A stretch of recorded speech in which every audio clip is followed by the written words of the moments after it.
Greetings and welcome to the University of Minnesota Alumni Association's webinar series. My name is John Ruzek and I'm the Senior Director of Alumni Networks for the Alumni Association and your host today. Happy April 20th to you. We're getting a lot of rain and showers here in the Twin Cities. Wherever you are, hope the weather is appropriate for your season. So we have often people tuning in from around the world. So wherever you are, glad you tuned in today. This is going to be a really fun topic, talking about what creates purpose and meaning at work. And the webinar with today's presenter will share some simple, useful tips that can help you create a professional life that provides meaning and purpose, and that is in alignment with your values. Today's webinar is part of an ongoing free series being offered by the University of Minnesota Alumni Association, where we're having conversations with experts about career, life, and learning topics. Just this past fall alone, we've had well over 1,000 day of attendees and many YouTube views of the recordings afterwards. And so if you'd like to check those out, I'll be giving some links to that later. Initiatives like these are made possible in part by our Alumni Association members.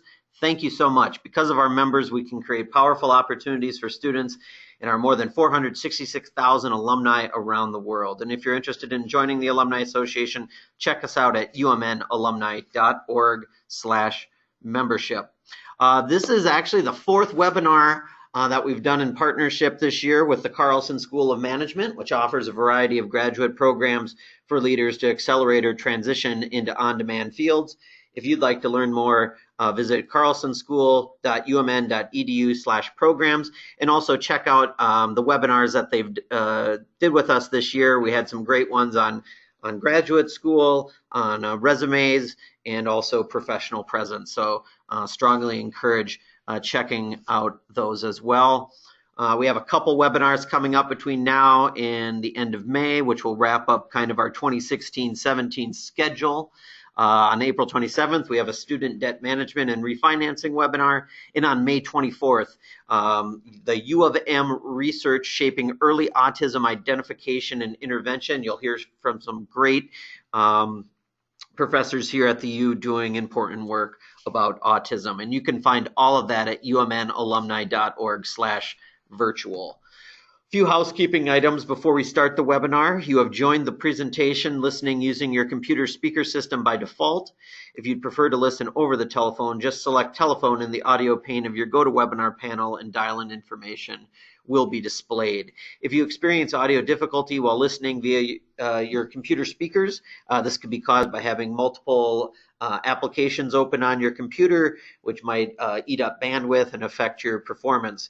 Also, if you're listening on a wireless signal, sometimes that can be spotty as well. So feel free to close any unnecessary apps or move to a hardwired connection on the internet. The questions pane of GoToWebinar. Your questions are welcome and you may submit them at any time. Our presenter today is actually encouraging people to type in questions along the way. So we do want to hear from you. So type in your questions, comments, ideas. This is going to be a fun conversation, and we do hope to hear from you. It is now my great pleasure to introduce a really valued colleague here at the University of Minnesota, Kelly McClellan, equal parts coach, consultant, and cheerleader. Kelly works with individuals, leaders, and teams who are looking to take their personal and professional selves to the next level. Having spent many years in the training and development space, Kelly left the corporate world to focus on her passion for helping others own their total awesomeness, which I just love that word. As an associate director for MBA career coaching at the Carlson School of Management and the owner of kellymcclellan.com, she is here to inspire you to create a meaningful career. Since taking that path and becoming a certified life coach, she has completed thousands of coaching sessions covering career decisions, resume building, networking, and much, much more. Kelly, welcome to the webinar. John, thanks so much. It is an absolute pleasure to be here. Good afternoon, everybody. I couldn't be more excited to be talking to you about creating a meaningful career. It is absolutely one of my passion topics, and it is it is like the beginning of it all, right? I mean, that is why, you know, many of you have joined us today, is that that is where we are going to get our most fulfilling experiences in the workspace. And so I was thrilled that I got a chance to be a part of this program, and one of the many awesome webinars that John and the University of Minnesota Alumni Association do put on. So I thank you for your time. You could be in a lot of places doing a lot of things. And so I hope at the end of this hour that you get a lot of value from our time together. And as John says, by all means, please submit questions along the way, because that will make it most valuable for you, which is part of my goal. So with that in mind, let's just get right into it. I want to start with a poll.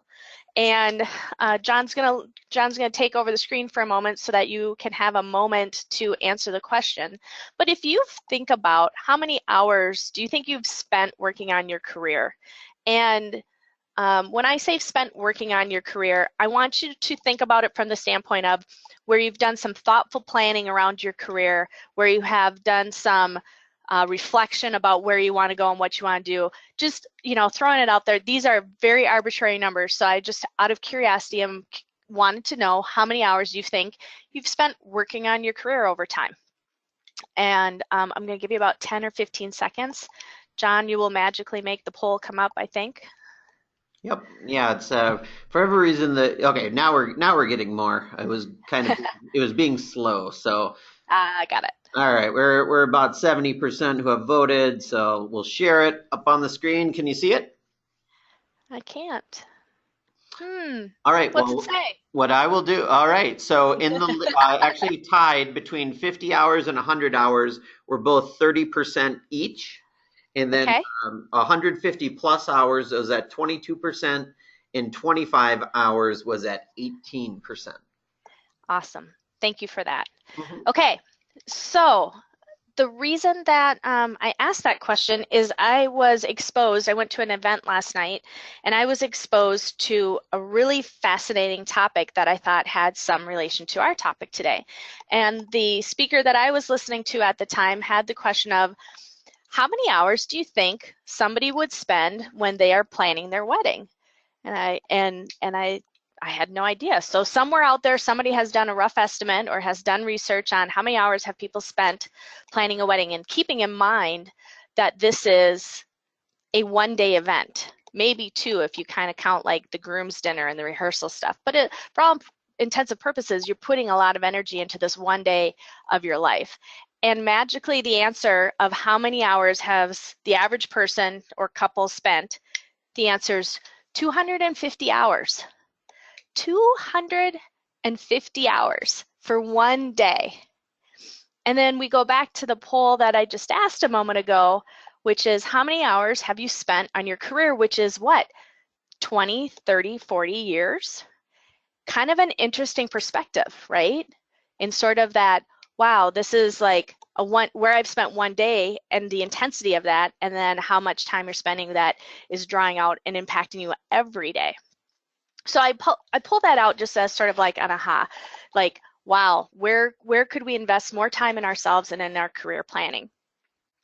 And as that sort of idea emerged or started rolling out, the other thing that, you know, I'm just going to throw up on the screen here for a moment is that there are lots of ways to create a meaningful career or do career management. You know, there's any number of different types of career planning tools and formulas and all sorts of pictures that are like, what's the cycle? And these I'm just throwing out to you in terms of like different versions. And at the end of the day, hopefully you're sort of generally going for plan A, which is probably a very loose idea. And in some cases, you have to sort of make a choice around plan B, or sometimes the choice is made for you depending on what the situation is. So you have this environment where you kind of want to manage your career, you want to create something that matters, and then life is getting in the way, or life is sort of pulling you in a lot of different directions. And then you have this added pressure of, hey, what's your passion? And so where do your passions fit into all this? And so finding that spot on a meaningful career, or finding that that place, is sometimes really hard. And a lot of people come to me and the last students say, what is the big question, which is, what do I want to do when I grow up? So John, would you just open up the poll again really fast? This is a super easy yes/no question of, what do I want to do when I grow up? How many people have asked that question to themselves? It looks like we're pretty close, right, John? Yep, just let me Awesome. jump back in and I'll close the poll and share it. Thank you. All right, 92% of the audience has asked themselves that question. I ask it every day myself, probably. Yeah, it's a really common question. And the reason that I bring it up here is not because I want you to ask yourself that question, but it's actually because I don't.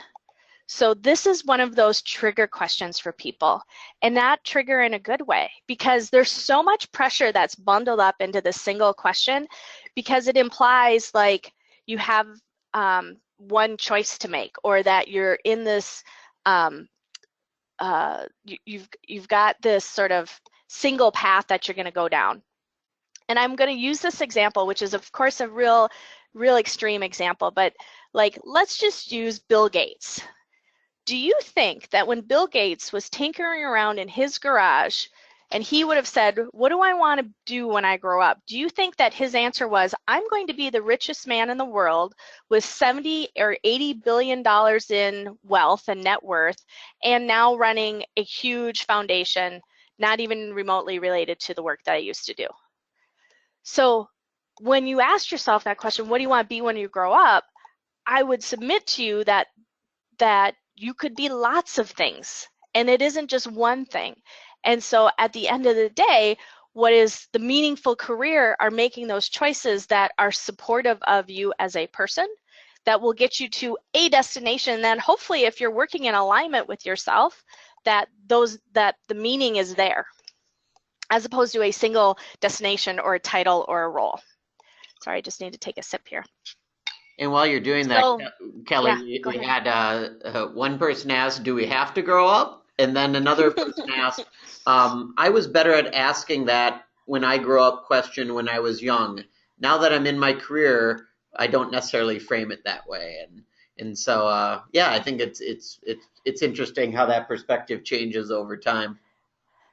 Exactly. And as you have different life experiences and different um, things that happen in terms of just the progress of life, so not only career, but family and health and parents and all of that sort of stuff, it's just not linear, right? And at the end of the day, there are these things that drive you, but how do we figure out what those things are so that you can make the choices that are best for you?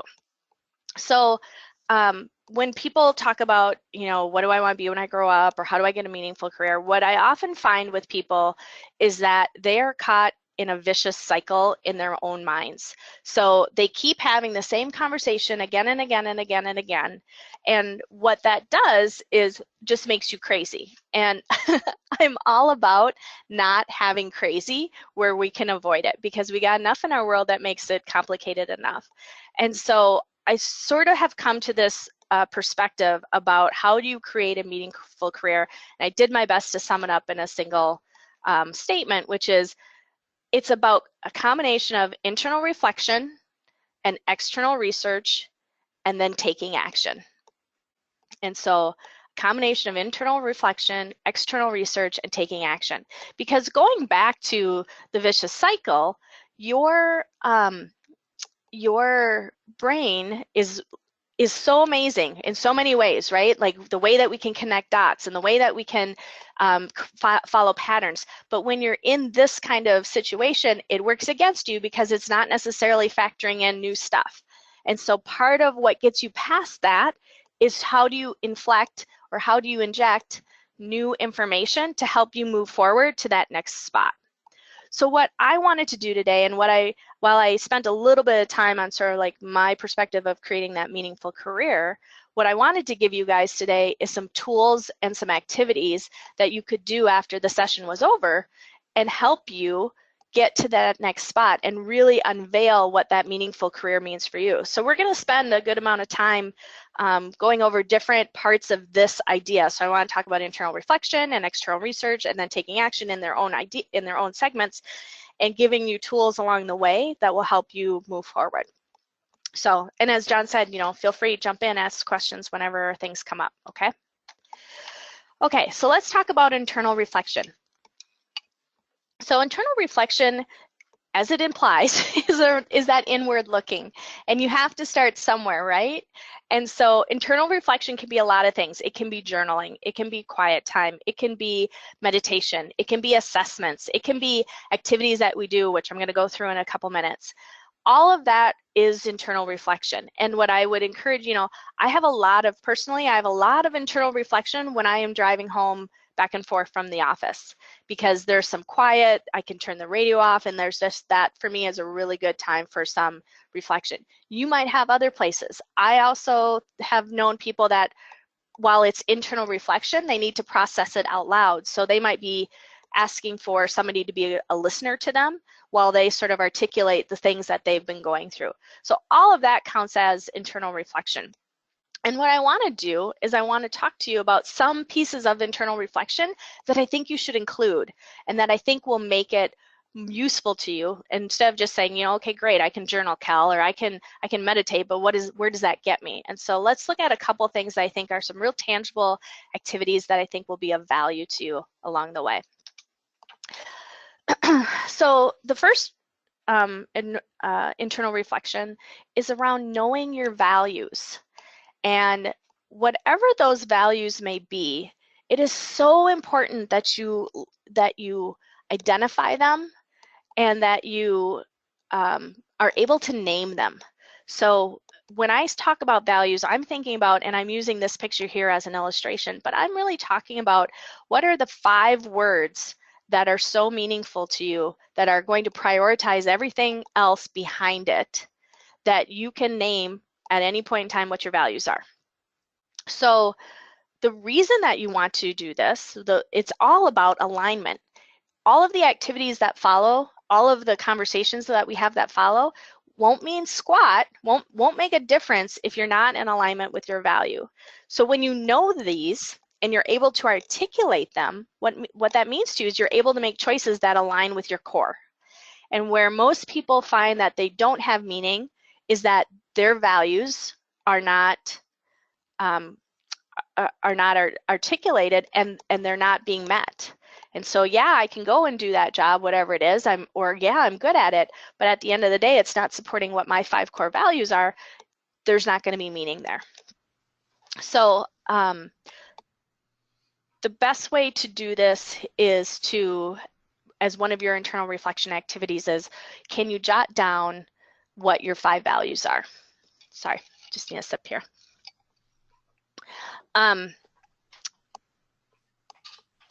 One of the activities that you can do to identify this is there are plenty of value activities online, and when I say plenty, I do mean plenty. And essentially what you're looking for is a 1-page document that will list a bunch of different value words like the ones I've listed, and you have to pick your first stab at what are the ones that pop out at you, and then of the ones that pop out at you, how do you narrow it down to 5 that are the most meaningful, and then rate your 5 1 to 5.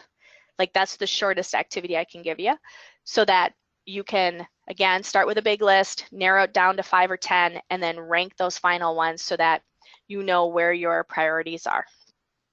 Hey, Kelly, when you're talking about value and meaning, this is a question that came in. The person asked, what if you have no passion? How does one find that? I guess I'm maybe assuming that this internal reflection piece is kind of that first step into identifying what that, what a passion might be moving forward, and once you define those values. Yeah, I so appreciate that question, and I'm going to be a little I'm going to be a little coy and say I will answer that in about 12 minutes. So if the listener could just hold on for a little bit longer, I will absolutely address that, because that's an important topic as well. Perfect. And if I don't hit on it, listener, please tap John, and I'll swing back around to it even more. Okay, great question. Okay, so now your first step is internal reflection. You got your 5 values. The next thing that I would want you to do is for internal reflection is to define your ideals. Okay, and what do I mean about ideals? So I've got this really simple activity that I want to talk through, and this is what I call the must-haves, the nice-to-haves, and the can't-haves. Sometimes I call the can't-haves the deal breakers. So this is an activity because just knowing what your ideal scenario is, whatever that is, and having a way to articulate it counts as progress. Remember everybody, this isn't something that's going to happen overnight. This is an iterative process over a period of time that helps you sort of discover different parts of you that are needing to be met. And so what is interesting about this process, or this particular activity, and why I use it so much in my practice, is that it helps to give words to the things that either you love or hate about the work that you're doing. Like, let me give you a couple examples. So in your must-have column, in any column, this can be any combination of things that matter to you as it relates to the work that you do. So let me give you some examples. That can be something like the industry that you're in, the mission of the company, the leader that you work for, the length of your commute, the benefits package, the compensation. All of that counts. If you can think of it, it counts. It belongs somewhere on the grid. Now, one thing about the grid that some people do is they will do it a bit binary sometimes. So on their must-haves, it might be, I need 3 weeks of vacation, and on the can't-haves, it would say, no paid vacation or something. That's a little too binary. So what I want you to think of are like, what are the real can't-haves? What are the true deal breakers for you? So would that deal breaker be the leader's a micromanager? Would that deal breaker be a particular industry? So if I have to be in healthcare, does that mean I absolutely can't be in tobacco? Those are some extreme examples, but I hope that illustrates the point. So the way that you use this particular activity is that you sit down at your kitchen table or a quiet spot, and you're going to spend about 5 minutes dumping everything you possibly can out of your brain and onto the piece of paper. And again, anything counts. Whatever comes to mind counts. And I want it to be as fast and furious, which is why you have a 5-minute time frame. So put 5 minutes on the timer and just go. And what that does is that's going to pull things, of course, that are at the top of your head, and the things that are just like easy to deal with or easy to come up with. After that 5 minutes, what you do then is you take this piece of paper with you through your workday, and you just tuck it in your files or keep it on your desk. And this piece of paper then is something what becomes sort of the list of triggers. So what you thought of off the top of your head is nowhere near everything. It's just not, I promise you. And so you take this piece of paper, and when you get to a meeting that you had a lot of really good experience in, and you're like, wow, that meeting was great. Well, take a moment and think about, well, what made that great? Was it the people that I was working with? Was it the type of project I was doing? Was it the role I was playing on the team? So think about what are those things, because you really do want to be able to identify those pluses that you got from that experience. And then conversely, if you have a day and you're like, oh, heck no, I am not doing that again. Well, what's that? Like, what is the not doing that again? Is it that you didn't like having to reconcile a budget? Was it that this particular area is not your expertise and it's more stressful than it's worth? I mean, like, think about what are the things that are driving you. This is so that when you're talking to others, when eventually you're starting to look for other work, this becomes a centering document. This becomes a checklist for all jobs and things you consider going forward, and how many of the things you're considering, of the job that you might be considering, has must-haves and how few can't-haves. Because the goal is to get as many of your must-haves as possible, right? But first you gotta know what those are. So as you look through your information, if you want to compare it to a job description or a conversation with a leader or a new team that's under development, you can say, all right, how much of this opportunity is going to meet my must-haves? And of those must-haves, or of those can't-haves, are they truly can't-haves, and how much will that impact my day-to-day? So hopefully that's really helpful. So now you've kind of defined your ideals, and now we're going to take it a bit one step deeper. So I'm going to flip the page here, and I'm going to show you. So this is a grid that I came up with that I work with my students and my clients with. This next grid I got from a really great book that's called Design Your Life by Burnett and Evans, and we're going to talk through this because I think that this is sort of the next part of the internal reflection that you'll find really helpful. So this is to identify pain points on your day-to-day. So when we go back here, like these must-haves, nice-to-haves, this doesn't happen overnight, right? This is sort of to help identify what you're looking for on a go-forward basis. But meanwhile, you're in your current work, and you do have some things that might be struggling to you. And so how do we identify those pain points? And is there anything within that that can be managed? So for this third activity, and this is the last on the internal reflection, the way that you think about this is write down some of the things you do in any given week, and you're going to plot it on the graph as a plus or a minus. So that could be meetings, that could be project work, that could be one-on-ones. There's a lot of ways. So I'm using this as, I'm going to use myself as an example in the next slide for just a second. But the essence of it is that you're going to plot out some of the work that you're doing, or the bulk of the work that you're doing in sort of buckets, okay? So for me, what I did is these are my actual pain points, right? So I have team meetings, I find those really energizing. I do resume reviews, or when I'm doing career exploration, those are all really great. When I'm doing things like speaking, like this, presentations, that's where I'm in my sweet spot, and I have so much flow, and that time just flies by, and I'm so energized by that opportunity. Conversely, if I'm doing a lot of alone work, if I have to sit and do my notes from my appointments, that is an energy suck to me. Those are really hard for me to buckle down and do. Or when I'm doing project work, if I'm finding that I'm doing more of it alone than with a team, that's also really stressful for me. So this is how I've identified my pain points. So the goal here is, like, when you look at what your true energy suck is, oftentimes it's not your whole day, or it's not your whole week. When you think about what you really like about your work, what are those things? Like, I'd call them out. And then when you think about what's really pulling you down, why are those things pulling you down? Like for me, appointment notes feels very redundant. I just had a conversation. Now I've got to rehash the conversation. And oh, by the way, I've got to do it by myself. And so what I want you to do with this is I want you to look at, well, how can I do these appointment notes? I'm using myself as the example. How can I make my appointment notes less icky for me? So in the interim, while looking for the meaningful career broadly, how can you influence elements of your current work that might not be so challenging? And an example for you that was in the book, the Design Your Life book, that I found really interesting is that they used an example of a woman who was really drawn out by some particular reports that she had to do on a regular basis. And she could not get any energy from the reports, just the work itself. And then she felt like the reports weren't adding value. So she did a sort of quiet experiment, and for 3 weeks she just stopped doing the reports. So she didn't do them week 1, waited for something to happen, waited for someone to say something, nothing was said. And then she did it on week 2 and waited for something to happen or people to ask for it, nothing happened. Waited for week 3 and she's like, seeing a pattern here.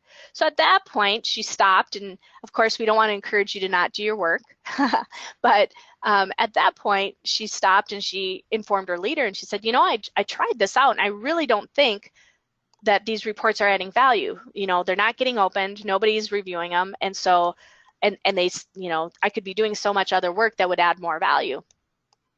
And in their story, as the story goes, she stopped having to do those reports, which of course took a great big pain point out of her work week. And so that's an example, but I also just want to encourage you that as you think about what it is around that particular item that is pulling you down, what influence might you have and conversations might you have to help take some of that edge off in the meanwhile as you're looking for that meaningful career. Kelly, is there a certain number of activities that people should try to plot out as far as these different pain points? Yeah, that's a great point. So somewhere between 7 or 10 is pretty typical. I don't think you should get down to the minutia too, because most of our work can probably be bucketed, but it's to your decision as how much detail you want to provide. But I would guess 7 to 10 would be sufficient. So thanks, John. Okay, so that's our internal reflection. So it's about identifying your values, defining your ideal, and then identifying your pain points, because that's kind of what we know is going on internally. Now, externally, as we get into the external research side of things, now we're going to go to other sources besides yourself to figure out some additional information about what might be a meaningful career. And so what that might look like is reviewing the marketplace. This is actually like one of my more favorite suggestions for people, because people are like, well, I don't know what I want to do. Well, it is quite simply nothing more than going out to LinkedIn or Indeed or any other of the job sites and start to look at jobs that look fun to you. Don't self-edit, don't judge, just like what are those 5 or 7 jobs that look like they would be compelling to you. Because later down the line, you can figure out how competitive you would be to get that job. That's a different sort of path, or that's a different set of work that you'll do. But in the meanwhile, like, identify what those pieces are of that work. So what are the themes? Is it that you're working with others? Is it that you're working with data? Is it that you're on a front-loading, forward-facing industry like tech? Any of those things. If you are interested in a particular industry, well, then read that industry news. Get, Financial Times Today, the Wall Street Journal, if you want to do something in finance. Or if you're interested in a nonprofit, start engaging in the nonprofit space in a way that would be useful to you. Like, what are the biggest ones? What might have staff that would have, a need for your skill set? So this is all about starting to look outside about what actually could happen. Okay? As you continue your external research, you're going to hit a point where you need to talk to others. And, I have a whole big, giant passion for networking at large. And I want to sort of draw a differentiator here between networking and this type of conversation. There is absolutely a need for networking, and there is absolutely networking that will come into this sort of process as a whole. But at this point, from an external research, I really just want you to talk to people who might be doing this kind of work. So if you want to be a graphic designer, find graphic designers and ask them about their day. Ask them about what their background is. Ask them how they got that. What is it about it that makes sense? If it is somebody that's in a nonprofit, how have they, transitioned from a corporate space into a nonprofit space, and what were some of the trade-offs that they made? So in this case, this is less about you and more, you you're not a job seeker at this point. You're merely an explorer, right? And you're an interviewer, and you're seeking knowledge. And so many people would be happy to talk to you about the work that they do and how they got to that spot. So for those of you that might be uncomfortable with this idea, I really want to encourage you that this could be really interesting stuff for you. Because again, at this point, you can only do so much on the inside, and we have to start inflecting additional or injecting additional information. And this is one way to get that additional information. So the last piece of the external research is around brainstorming and experiment. And now this gets to a question that the listener had asked about 10 minutes ago, which is, how do I figure out what my passions are? So like, I'm identifying these things, and that's great, but like, how do I figure out if this is what, we want to do? And here's my answer for you. You want to create these experiments. What the research would say, and what I really do believe, and that's part of why the third element of this is around taking action, is you cannot think your way through this. This is not an exercise where you're going to have this esoteric internal dialogue and philosophical dialogue and come to the end of this point. It is really about experimentation and trying things. So can you do something that is easy and quick that might test it out? As an example, if you think you would have more meaning doing a marketing work, well, what kind of project might be available internally in your current company that has a marketing element to get your feet wet and try that out? If you think you want to do nonprofit, then maybe it is about how do you engage in that nonprofit. If it is about becoming an entrepreneur, what is the thing that you might be able to test out to see if that's the way that you want to go? So this is actually around, building out opportunities to test your theories in a not, I don't want to say it's not risky, because of course there's always a little bit of risk because you're kind of in exploratory mode, but I want you to think about it as it's not like I'm saying quit your job on Friday and start something on Monday. I want to say keep your job on Friday, or keep your job and then test the waters in a few different areas so that you know what you want to do. Even if we go back to the example that we had a few moments ago, which is like even if the experiment is only about what your energy suck is, or what that thing is try that out. Or if you think that because your flow is really high in a particular area, maybe you want to take one step further and test the waters a little bit more. Those are the types of things that will help you decide what your passion is. So the research would tell you is that you are not going to figure this out through just, thinking through. It's all going to be about taking action. So those experiments might be like whatever is easy and cheap and fast. And if we look at some research in design thinking, which is what that book is a lot around earlier that I mentioned, they would tell you that fail fast and fail often. Like as many ways as you can. This idea being is that you want to figure out if that's not the right path as quickly as possible so that you can find another way to get to it. An example would be like if you have always wanted to own a bakery, don't sell everything and open up a bakery if you haven't even baked a single sheet of cookies commercially. Like how about let's bake a few dozen cookies and go to the farmer's market and see what that feels like. And then let's do that for a summer and see what flavors work out the best. So this is all about incremental risk and incremental tests, not dumping everything, making this huge pivot and risking it all, because that's just not going, that's just not going to be sustainable. That's not going to be a successful experience. But can you make a few dozen batches of cookies? Absolutely. And see how that feels. Do you like getting up early? Do you like being at the farmer's market? Does that give you energy? Those are the things that you're going to be looking at. So as I was saying, you can't, think your way through it, but you could find that when you're doing this meaning stuff, it happens to look a lot like work, okay? And when I say work, I mean, can you get your job scope increased? Can you do a special project? Can you volunteer somewhere? Can you mentor somebody or sponsor somebody? What are the elements? What are the mini experiments that you can create to get feedback on? It doesn't have to be something that is even work related alone. It can be a class that you take, a hobby you want to try. Do you want to go training? Do you want to read every book you can about welding and then go and weld on the weekends? Like it really is quite sky's the limit. And it's meant to help you with making those choices. So that passion, the passion discovery, the design thinkers would say it only is by doing it do you figure out what your passion actually is. So lots of different ways to try things to say, yeah, I love that, or I didn't love that. So myself as an example, I do have my private practice like John mentioned. And when I started that private practice, I initially thought that that was going to be my main path for how I was going to, take my career, manage my own career.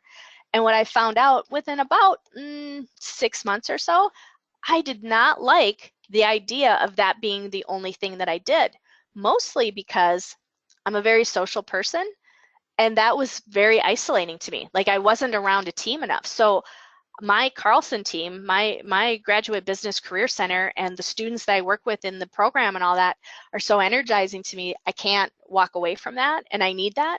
And my private practice still fulfills me in different ways, but as its own, I had no desire to like be that solopreneur or be that two-person shop that was going to it would have crushed me, in a very quick way. So that was an experiment for me, thinking, oh, I'm going to do this, but then I quickly learned that, oh no, that's not my passion. My passion is working with people and being around a team, if that makes sense. So I hope that answers the passion question from our listener. And and got to what you were hoping to get some direction on. But if not, ping John and we can go through it again or additionally. Okay, so some things are going to be challenging about this, right? I mean, where do you find the time to do it? There is a time commitment. And back to what we were saying before, you know, if a person can spend 250 hours on a wedding, I would encourage you to figure out how you're going to slot some of that time so that you can spend an opportunity doing these experiments and figuring out what means the most to you. You might want to do a little tracking. This might go back to some more journaling. This might just be sort of a personal check. This might be a conversation that you have with a family member or a partner. And as you learn these things, then you tweak it and you just give a little adjustment, because it's okay that it's not right the first time out. And in fact, that should be encouraging to you, because you know, some of the greatest failure I think everybody would be familiar with is the Thomas Edison story, which is he would tell you is that he failed 999 times before he figured out the 1000th time how to make that light bulb. And it's the same thing. He learned 999 ways not to build a light bulb. And that's kind of how you want to think about your careers. Like, you're going to learn through trial and error to some extent what is going to work for you, so that you can eventually create that perfect scenario.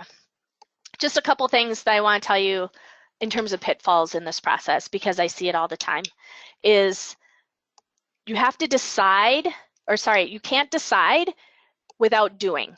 So just thinking about it again is not going to get you any further. So, you know, analyzing, actually get out there. Be careful of behavioral changes or trades. So don't trade one bad thing for another. So try and do your best for if you have an opportunity for I'm trying to think of a quick example. If you have an opportunity to maybe mentor somebody and you've been avoiding it because you're uncomfortable with that leadership role, well, maybe sort of being open about being uncomfortable with it, but then going ahead and doing it anyway, not lead and then avoid the leading. So be careful of that. And then be okay with failing. And I'm really, like, this is a big topic for me. I think that we're too scared of failing. I think that we don't allow ourselves to fail enough because of stigma and because of self-doubt. And in fact, so many people that's what makes us not do things. So think about failure as actually part of the process, not the end of it, just a step in part of the entire experience as a whole. So, you know, in a nutshell, think about the inside, do some research on the outside, and then take action with it. And through that ebb and flow process, you can pull together the meaningful career that you're looking for. So I'm just going to take a sip of water, and I'm going to take a breath and see if there are any questions that I can answer for people. Kelly, the person who had asked the passion question before followed up by saying, experimenting is good, but how do you get past that? For example, the person has tried 5 different industries, has done corporate, nonprofit, entrepreneurial, basically is asking, is there another way? So I guess I do probably for a career, like as far as, you know, maybe, you know, having done lots of experiments, how do you, you know, try to, I guess, settle on or find that passion in one of those areas? So in this particular example, it strikes me as though seems like there are a fair amount of data points for you. So I would ask you a few follow-up questions that you may want to think about is like, what made you move to those industries, or what was the driver of what made you leave the industries and go on to a next? What are the themes in the jobs that you've done over time and that you are excited about? Because, you know, and then going way back to the values conversation is, when were your values most aligned, and what were the things that you were doing during that period of time? So the passion part, and by the way, I think passion gets too much pressure just to put it out there. I think that's kind of like the question of what do you want to be when you grow up. The passion question implies that we have to do our passion, and I think we have to have passion, but it doesn't necessarily have to be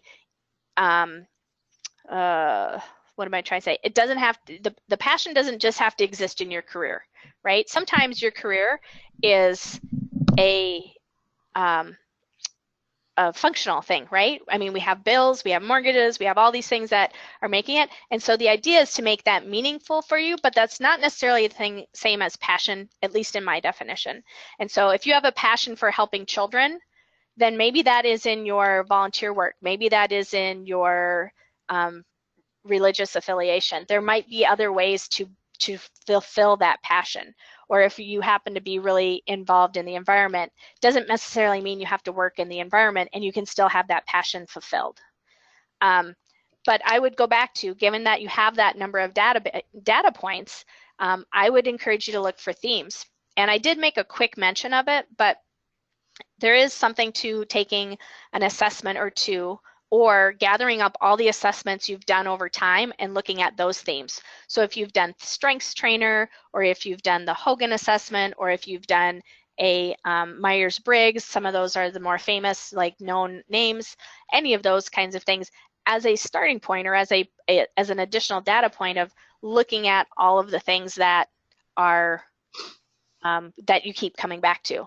And when you think about what you keep coming back to, is that by choice? Is that by accident? Or is it something else? Mm-hmm. Another person asks, any advice for managing your ego when trying new things? For example, taking a new role in a new area may mean a decrease in title/responsibilities. Yeah, that doggone ego. That ego gets in the way, doesn't it? Yeah, so I believe that this isn't probably anything that you haven't thought of on your own. This is stuff that you guys know, but we spend way too much time worrying about what others think. And I think when you are externally different than what you think your brand is, or what you think your position in life is, and it seems like a switch, it is probably more about what they think of.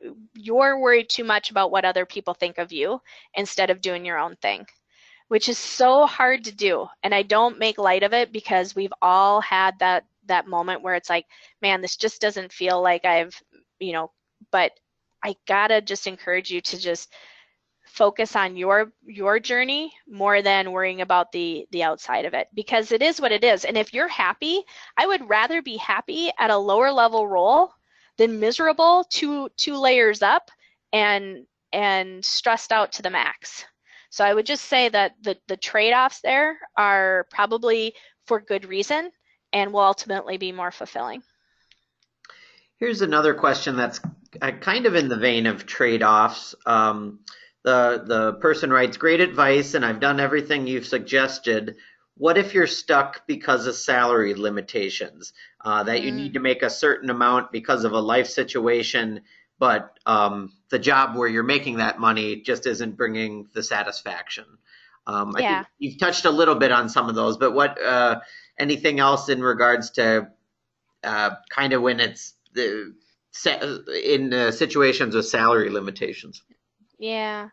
So, and that's the reality of our world, right? And so in sort of the probably category of not necessarily helpful advice, there's always the advice of what can you do over time to start living in a, establishing your bills so that you can afford a lower level salary. There's that. And I know that's not exactly what you're looking for.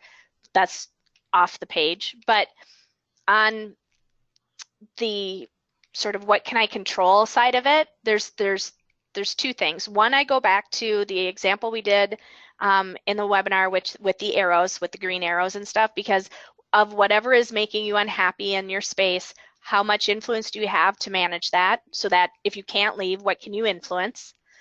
And also, is it the work or is it the place? Or it may be a combination of both. So if you're doing marketing and communications work and you're unhappy, is it the work, or is it maybe that you need a fresh place to do that work? And would there be a change in how you're experiencing if you went to a firm across the street, or closer to home, or something to that nature that might make, while you have to continue your salary, would there be a change enough in there to maybe improve the experience? Mm-hmm. We had a suggestion from a member of the audience. Thanks, Marcia. She writes, there's a new career tool called Career Codes, CODES, www.careercodes.com. She says not only does it identify key traits about you, but it can help point you to jobs that are actually posted and currently available. So thank you, Marcia, Cool. for that website. Great tip. Any other, off the top of your head, Kelly, any other websites, presenters, books that are kind of in your Mount Rushmore of in this area?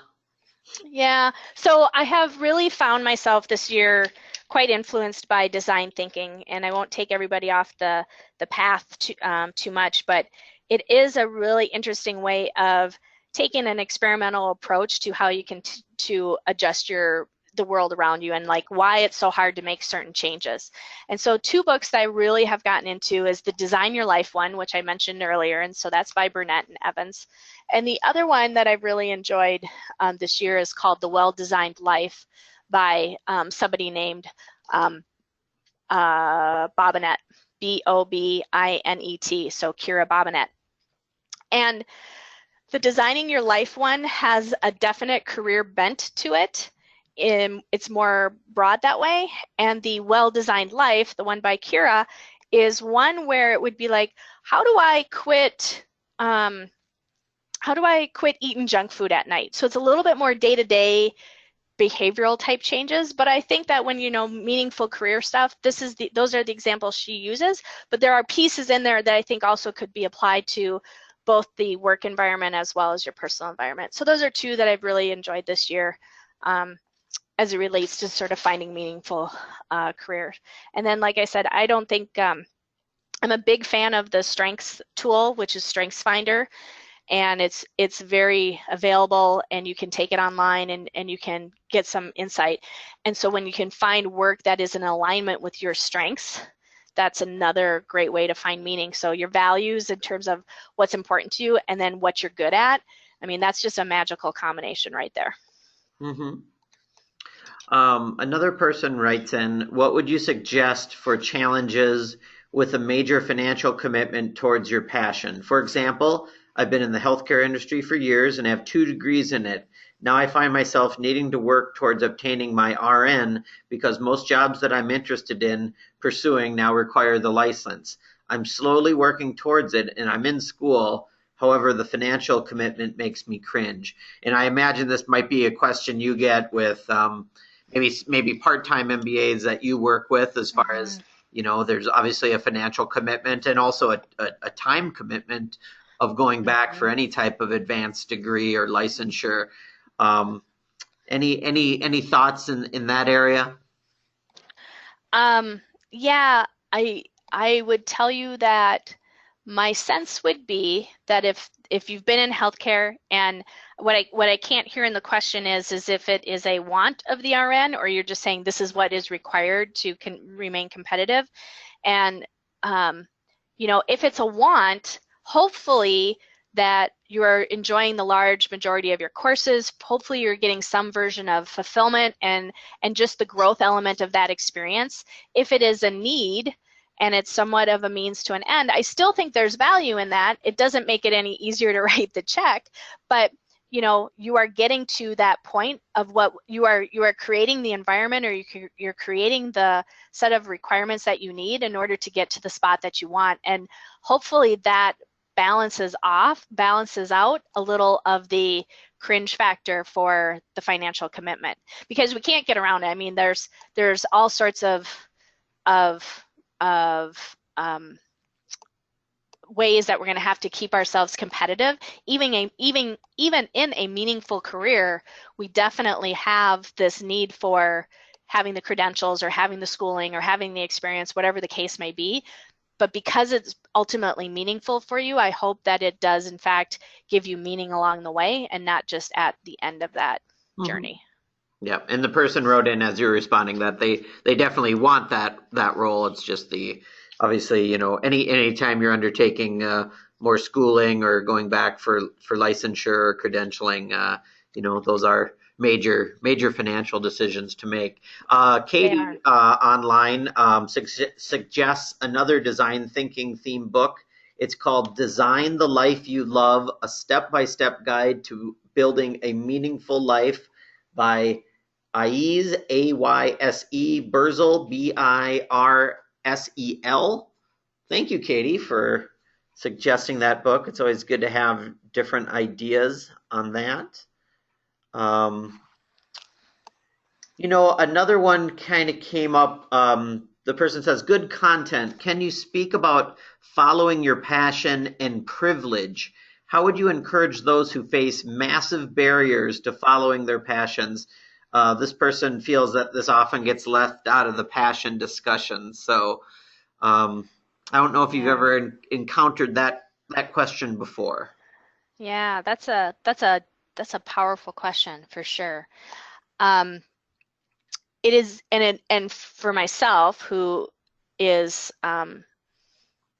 not experienced a lot of that challenge that a lot of communities have, I think that my perspective would be is that where mentors can be found, where there's support out there, and it isn't easy necessarily by any stretch of the imagination, because this kind of gets into like identifying advocates and sponsors. So if you have a spot that you're trying to get to, who is in power that can help you attain that?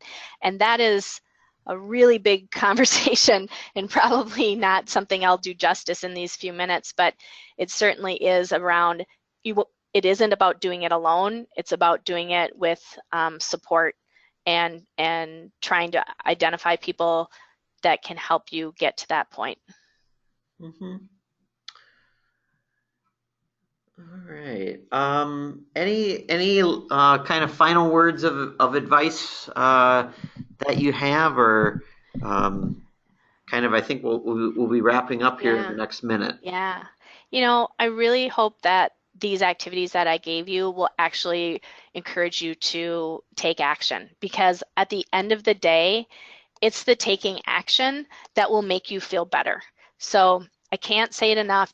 Don't think your way through it. Like, you're going to do some reflection and you're going to do some research, but actually do something, and I promise you it will feel good. Kelly, thank you so much for sharing your time and advice with the audience today. I think we definitely had over 100 people live with us, and many of you have asked if the webinar recording will be up. It will be posted on umnalumni.org/virtual. There's links to both our YouTube and Goldmine websites where you can find the recording. Just give us a few business days to get it uploaded, and you'll be able to reference that again.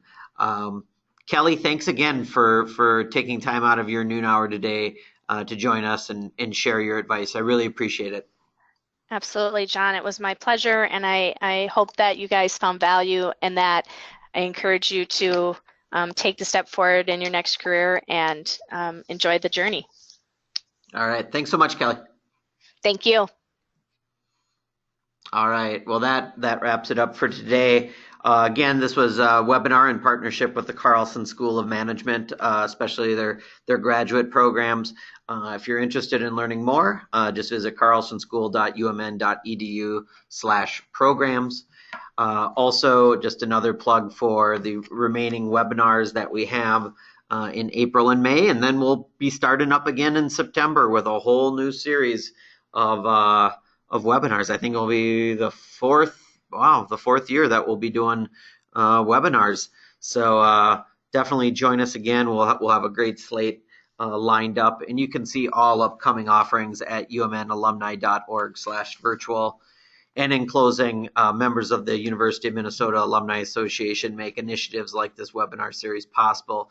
Thank you so much. And you can help make our global community of alumni stronger than ever by joining as a member at umnalumni.org/membership.